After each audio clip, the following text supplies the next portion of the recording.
Start it. Who cares?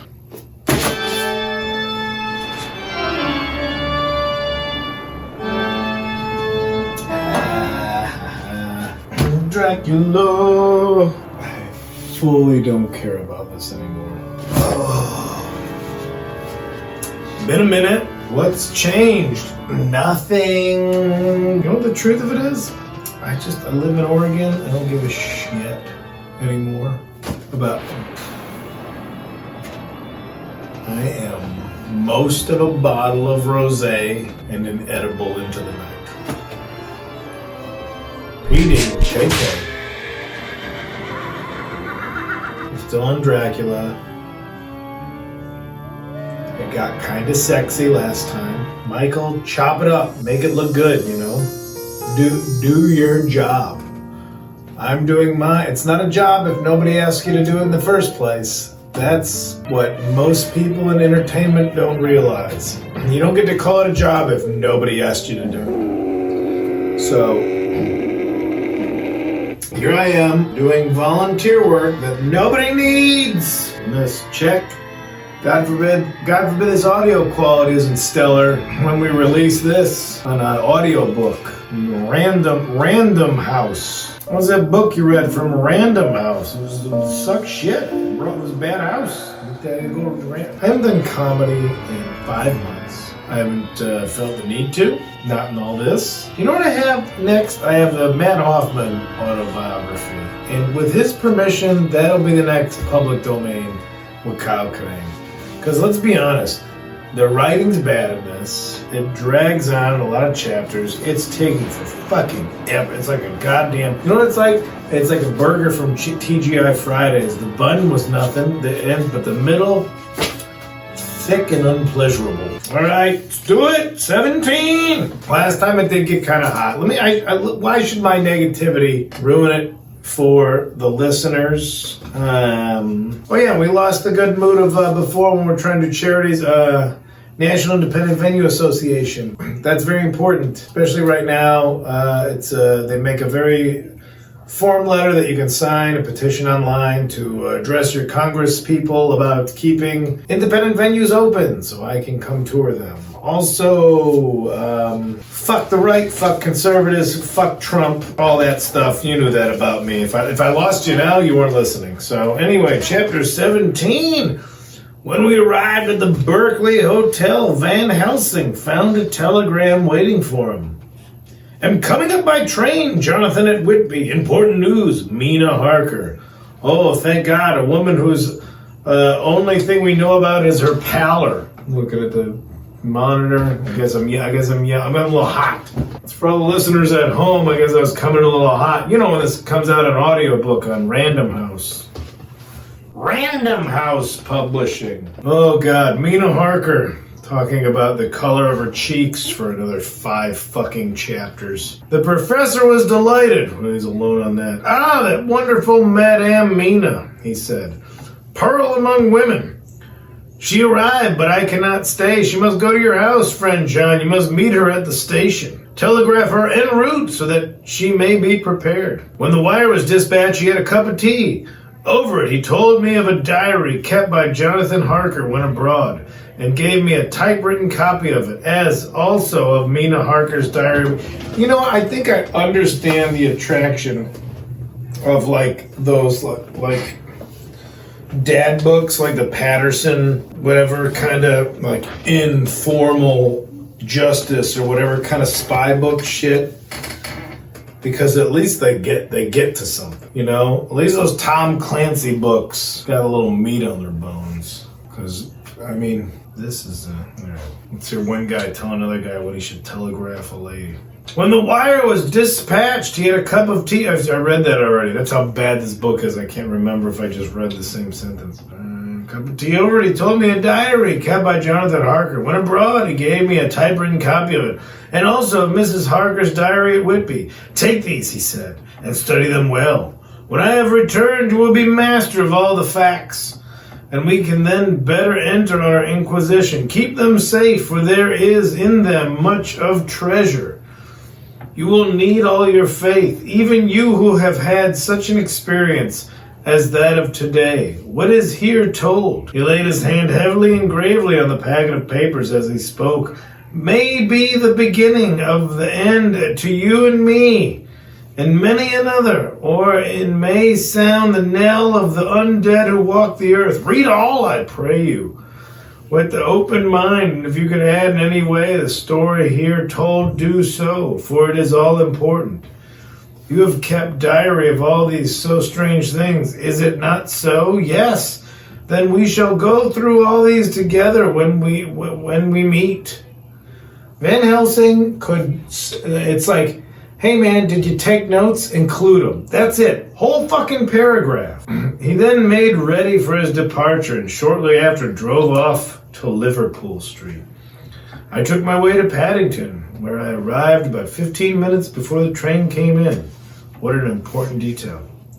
The crowd melted away after the bustling fashion common to rival platforms, and I was beginning to feel uneasy lest I might miss my guest, when a sweet-faced, dainty-looking girl stepped up to me and, after a quick glance, said, "Dr. Seward, is it not? Oh, and are you Miss Harker?" I answered at once, whereupon she held out her hand.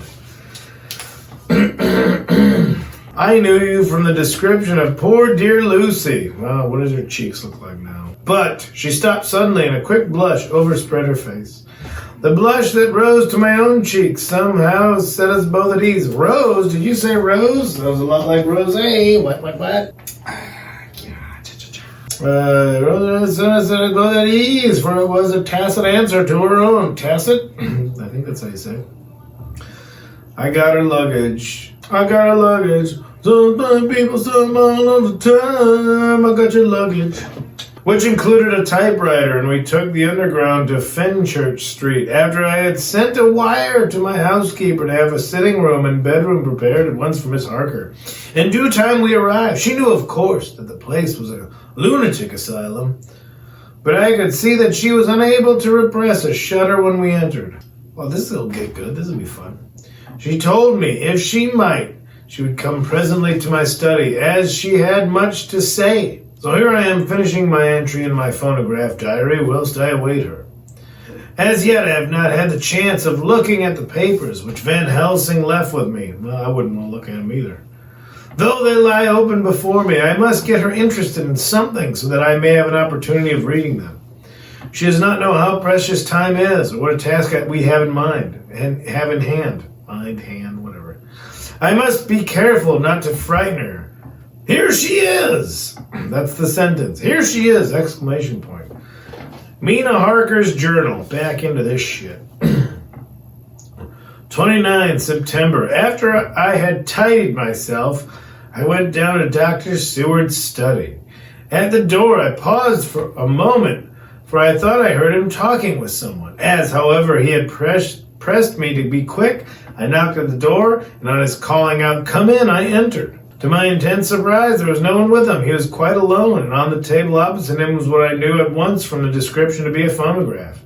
I had never seen one, and was much interested. "I hope I did not keep you waiting," I said, "but I stayed at the door as I heard you talking. I thought there was someone with you." Oh, God damn it, man. "Oh," he replied with a smile, "I was only entering my diary." "Your diary?" I asked him in surprise. "Yes," he answered, "I keep it in this." As he spoke, he laid his hand on the phonograph. I felt quite excited, but I blurted out, "Wow, beats even shorthand. May I hear it say something?"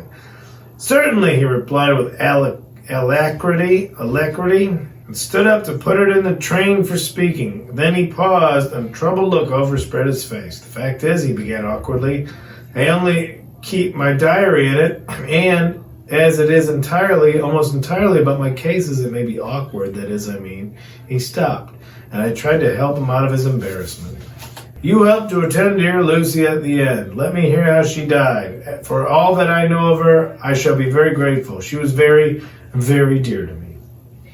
To my surprise, he answered, with a horror-struck look in his face, "Tell you of her death? Not for the whole wide world!" "Why not?" I asked, for some grave, terrible feeling was coming over me. Again he paused, and I could see that he was trying to invent an excuse. At length he stammered out, "You see, I do not know how to pick out any particular part of the diary." Even while he was speaking, an idea dawned upon him, and he said with unconscious simplicity, in a different voice, and with the naivety of a child, "That's quite true, upon my honor, honest Indian." I could not but smile, at which he grimaced. "I gave myself away that time," he said. "But do you know that, although I have kept the diary for months past, never once struck me how I was going to find any particular part of the case I wanted to look up?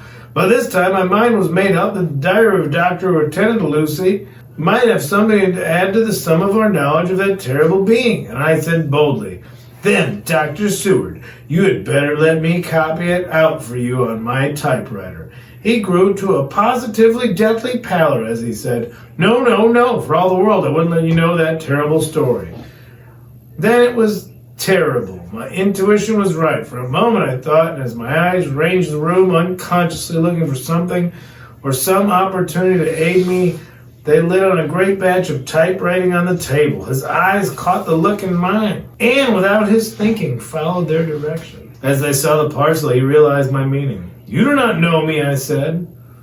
"When you have read those papers, my own diary and my husband's also, which I have typed, you will know me better. I have not faltered in giving every thought of my own heart in this cause. But, of course, you do not know me yet, and I must not expect you to trust me so far. He is certainly a man of noble nature. Poor dear Lucy was right about him." He stood up and opened a large drawer in which were arranged an order of number hollow cylinders, metal covered with dark wax, and said, "You are right. I did not trust you because I did not know you, but I know you now. And let me say that I should have known you long ago. I know that Lucy told you of me. She told me of you too. May I make the only atonement in my power? Take the cylinders and hear them. The first half dozen of them are personal to me. They will not horrify you." Yes, that's a weird sentence break. "Then you will know me better. Dinner will by then be ready. In the meantime, I shall read over some of these documents and shall be better able to understand certain things." He carried the phonograph himself up to my sitting room and adjusted it for me. "Now I shall learn something pleasant, I am sure, for it would tell me of the other side of a true love episode of which I know one side already. ... Dr. Seward's diary." I mean, this guy lays down. This guy spreads the sauce thick. Mina Harker, thin sauce. Barely any sauce. More of a spritz. Dr. Seward, heavy-handed. Butter knife dripping chunks off from the jar to the bread. 29th September. I was so absorbed in that wonderful diary of Jonathan Harker and that other of his wife that I let time run on without thinking.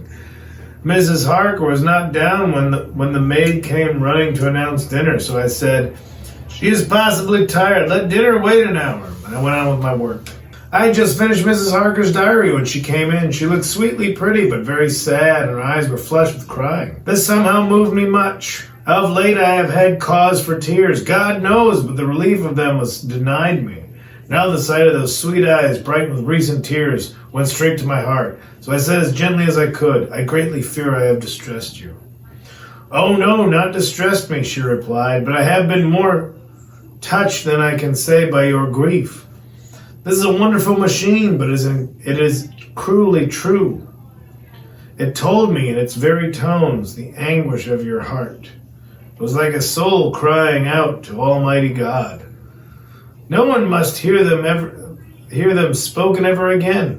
See, I have tried to be useful. I have copied the words out of my typewriter. And none other need now hear your heart beat as I did. No one need ever know, shall ever know," I said in a low voice. Oh, never mind.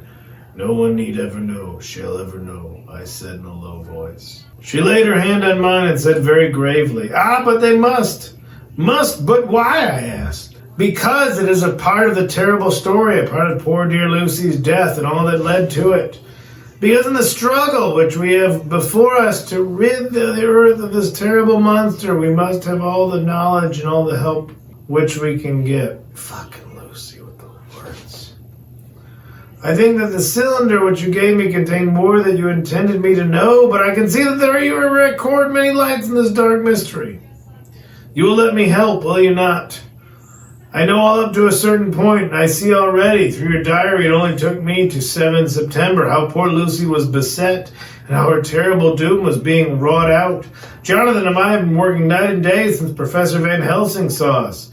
He has gone to Whitby to get more information, and will be here tomorrow to help us. Not fucking Van Helsing's telling the modern age. We need have no secrets amongst us working together, and with that absolute trust, we can surely be stronger than if some of us were in the dark. She looked at me so appealingly, and at the time manifested such courage and resolution in her bearing, that I gave in at once to her wishes. You shall, I said, do as you like in the matter. God forgive me if I do wrong. There are terrible things yet to learn of. But if you have so far traveled on the road to poor Lucy's death, you will not be content, I know, to remain in the dark. Nay, the end, the very end, may give you a gleam of peace. Come, there is dinner. I'd come for dinner. We must keep one another strong for what is before us. We have a cruel and dreadful task. When you have eaten, you shall learn the rest, and I shall answer any questions you ask. If there be anything which you do not understand, though it was apparent to us who were present. Ooh, Mina Harker's journal. Mina, for the love of Christ, get to it. Don't dilly-dally. I don't hear the details. Oh, you fed the paper into your typewriter or some shit. 29th September. After dinner, I came with Dr. Seward to his study. He brought back the phonograph from my room, and I took my typewriter. He placed me in a comfortable chair and arranged the phonograph that I could touch it without getting up, and showed me how to stop in case I should want to pause. Then he very thoughtfully took a chair with his back to me so that I might be as free as possible and began to read. I put the forked metal to my ears and listened. When the terrible story of Lucy's death and all that followed was done, I lay back in my chair powerless. Fortunately, I am not of a fainting disposition. When Dr. Seward saw me, he jumped up with horrified exclamation and hurriedly, taking a case bottle from the cupboard, gave me some brandy, which in a few minutes somewhat restored me. Yeah, girl. My brain was all in a whirl, and only that there came through all the multitude of horrors the holy ray of light that my dear, dear Lucy was at last at peace. I do not think I could have borne it without making a scene. It is all so wild and mysterious and strange that if I had not known Jonathan's experience in Transylvania, I could not have believed. As it was, I did not know what to believe, and so got out of my difficulty by attending to something else. I took the cover off my typewriter and said to Dr. Seward, "Let me write this all out now. We must be ready for Dr. Van Helsing when he comes. I have sent a telegram to Jonathan to come here when he arrives in London from Whitby. In this matter, dates are everything. I think that if we get all our material ready and have every item put in chronological order, we shall have done much. You tell me that Lord Godalming and Mr. Morris are coming. Let us be able to tell him when they come." He accordingly set the phonograph at a slow pace. See how I did that? I read that sentence in a slow pace. And I began to typewrite from the beginning of the 7th cylinder. 7th cylinder of a 7th cylinder. It's my favorite Iron Maiden album. Anyway, I used Manifold and so took 3 copies of the diary, just as I had done with all the rest. It was late when I got through, but Dr. Seward went about his work of going his rounds of the patients. And when he had finished, he came back and sat near me reading so that I did not feel too lonely whilst I worked. How good and thoughtful he is! The world seems full of good men. That's an olden time statement. Oh, honey, no. Even if there are monsters in it. Well, there's the rest of it. Before I left him, I remembered what Jonathan put in his diary of the professor's perturbation at reading something in an evening newspaper that's stationed at Exeter. So that Dr. Seward keeps his newspapers. I borrowed the files of the Westminster Gazette and the Pall Mall Gazette and took them to my room. I remember how much that... Remember Pall Mall cigarettes? Those were fucking hardcore. Pall Mall cigarettes were like if you had an uncle that even when you're little, you're like, that guy's gonna die soon. I smoked Pall Malls. I took them to my room. I remember how much the Daily Graph and the Whitby Gazette, of which I had made cuttings, helped us to understand the terrible events at Whitby when Count Dracula landed. The boat without the guy. So I shall look through the evening papers since then, and perhaps I shall get some new light. I am not sleepy. The work will help to keep me quiet. I take back what I said about Mina Harker's journal. She's getting to it. Dr. Seward's diary, 30th September. Mr. Harker arrived at 9 o'clock. He had got his wife's wire just before starting. He is uncommonly clever, if one can judge from his face, and full of energy. If this journal be true, and judging by one's own wonderful experiences, it must be. He is also a man of great nerve. That going down to the vault a second time was a remarkable piece of daring. After reading his account of it, I was prepared to meet a good specimen of manhood, but hardly the quiet, businesslike gentleman who came here today. When did he get out? Didn't he? Went there, went loony, got back.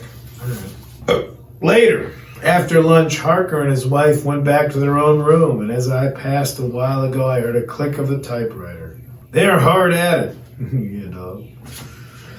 Mrs. Harker says that they are knitting together in chronological order every scrap of evidence they have.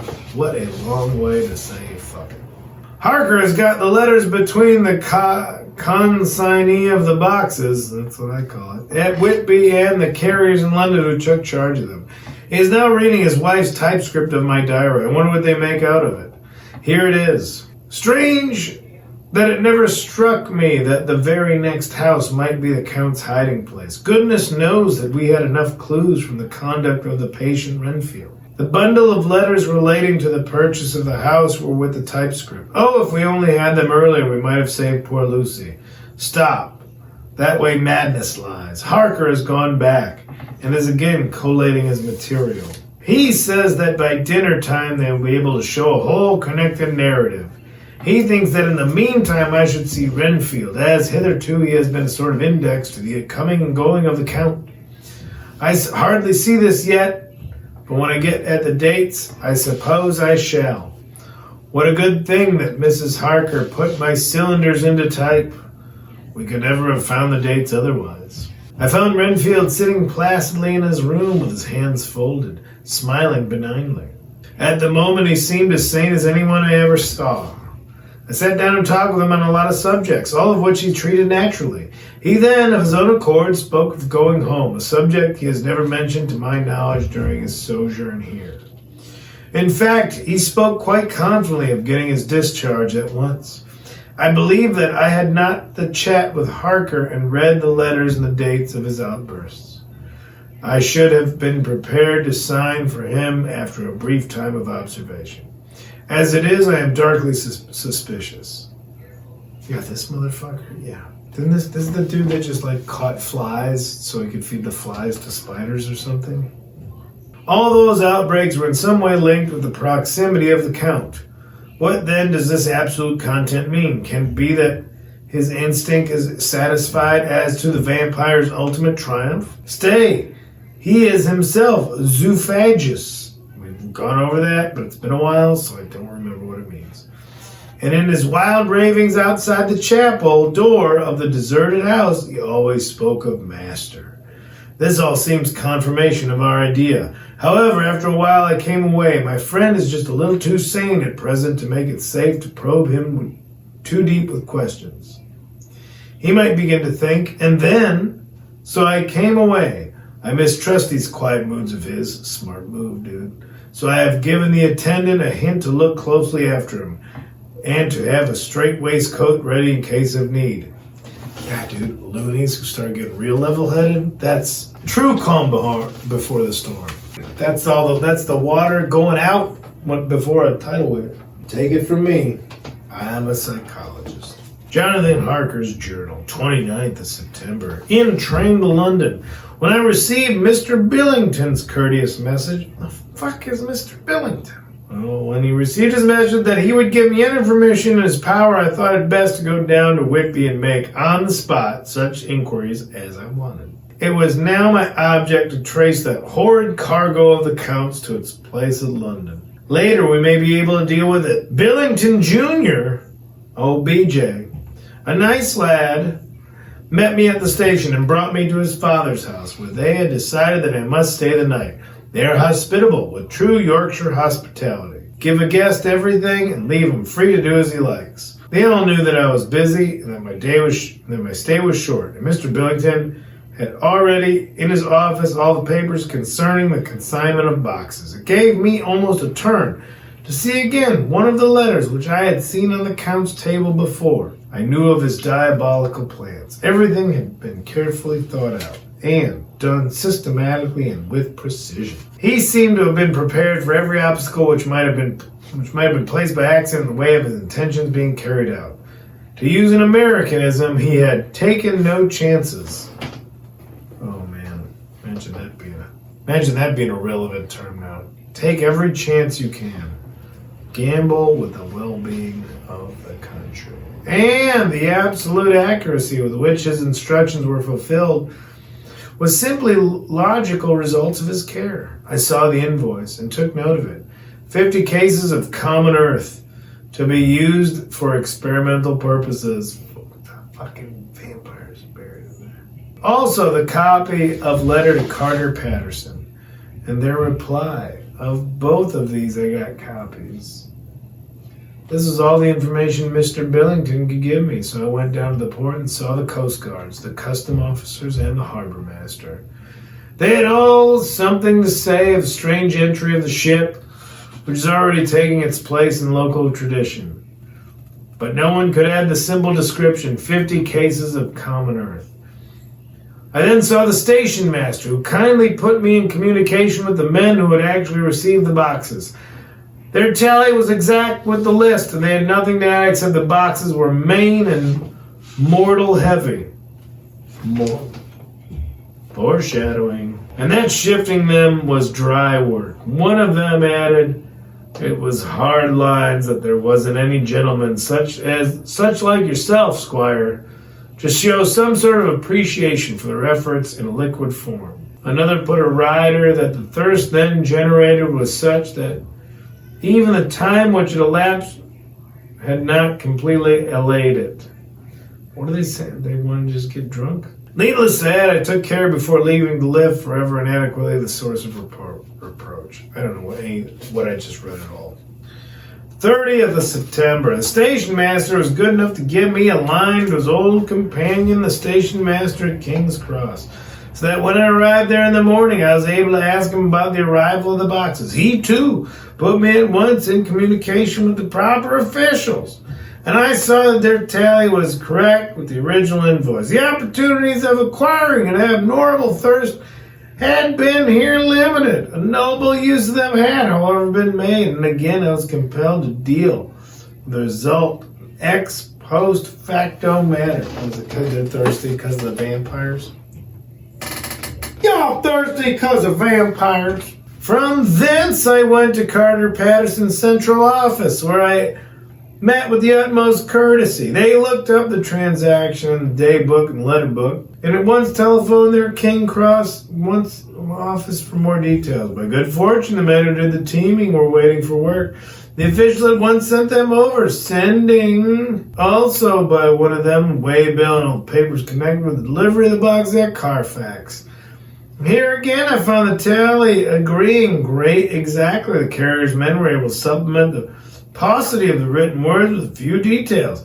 These were, I shortly found, connected almost solemnly with the dusty nature of the job and the consequent thirst that engendered in the operations. Apparently, moving vampires, thirsty work, unaffording an opportunity. Is that what it means to get thirsty for sex? You're like a vampire? Who knows?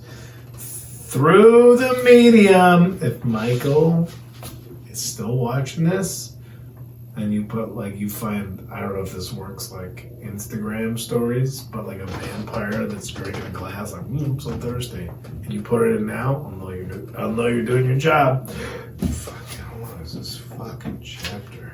And affording an opportunity through the medium of the currency of the realm, of the Helsing, at a later period. This beneficial evil, one of the men remarked, oh, Jesus, it's in a dialect. That arrow's governor is the rummiest I ever was in. Blimey! But it ain't been touched since 100 years.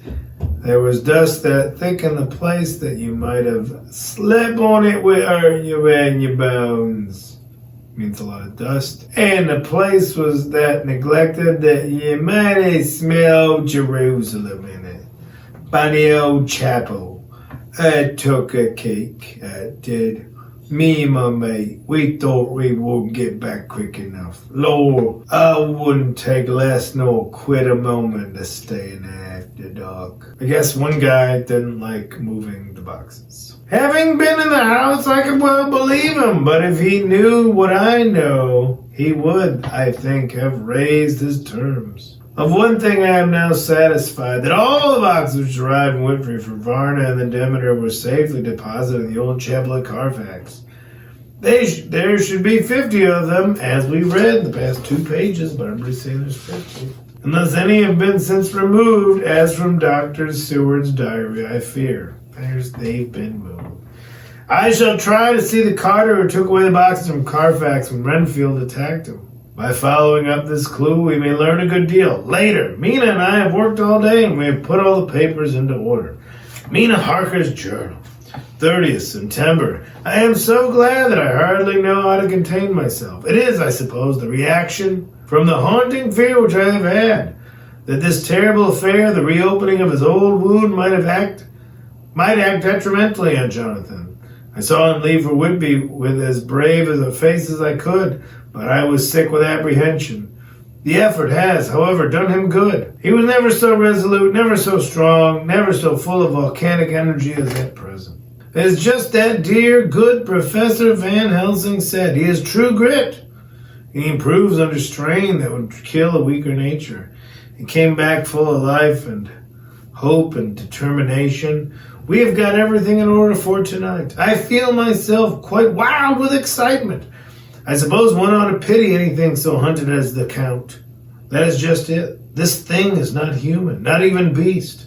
To read Dr. Seward's account of poor Lucy's death and what followed is enough to dry up the springs of pity in one's heart.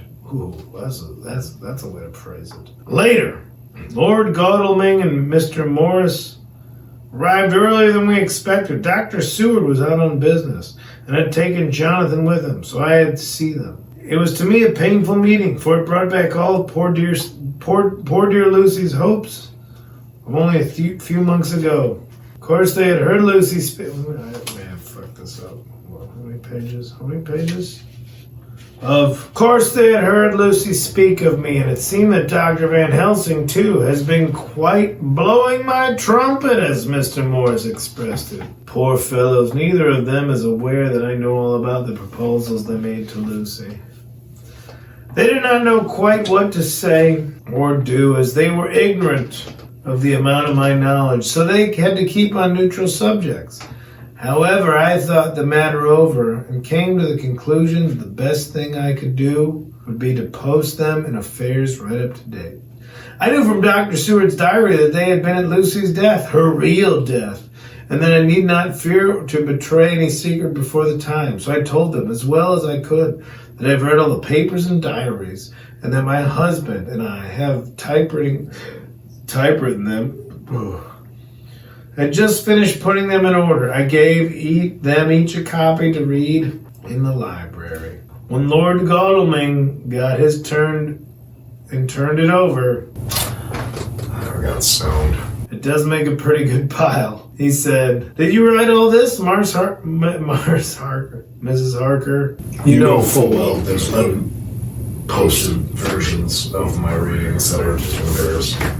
I nodded, and he went on. I don't quite see the drift of it, but you people are all so good and kind, and I've been working so earnestly and so energetically that all I can do is accept your ideas blindfold and try to help you. I have one lesson already in accepting facts that should make a man humble to the last hour of his life. Besides, I know you loved my poor Lucy. Can we say Lucy's name without a fucking adjective? Ever.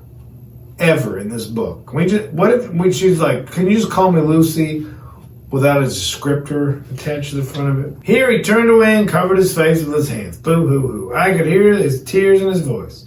Mr. Morris, with distinctive delicacy, just laid a hand for a moment on his shoulder and then walked quietly out of the room. I suppose there is something in woman's nature that makes a man free to break down before her and express his feelings on the tender or emotional side without feeling it derogatory to his manhood. For when Lord Godalming found himself alone with me, he sat down on the sofa and gave way utterly and openly.